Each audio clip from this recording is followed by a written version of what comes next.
In questi giorni si assiste ad una proliferare continuo di soluzioni.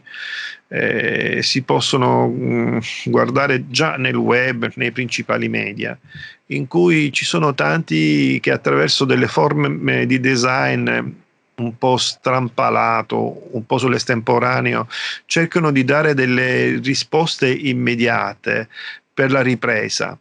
I tempi invece, a mio avviso, saranno abbastanza lunghi e non si può pensare che una nuova moda, quella dell'emergenza, possa supperire e cambiare tutto questo stato di cose nella sua complessità.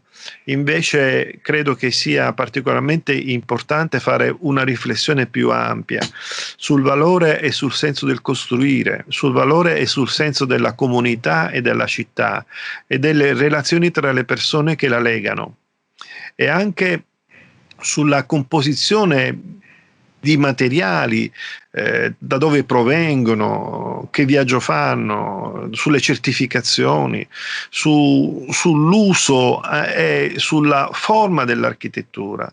A mio, a mio avviso è importante pensare ad una forma di costruzione, di coabitazione che abbandoni quella spettacolarizzazione che ha caratterizzato gli ultimi 25 anni dell'architettura. Ovvero bisogna trovare delle forme di costruzione dello spazio che rendano alla debita distanza compartecipi e possono trovare delle forme di interrelazione sociale a noi sconosciute. E siccome sono sconosciute non si può pensare che in 448 ci si inventa, ci sono tanti che danno delle risposte immediate a delle architetture.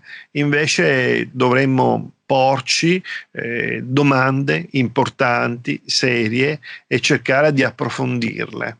Solo così potremmo dare delle risposte che si adeguano e che siano parte attiva della cultura contemporanea. Grazie.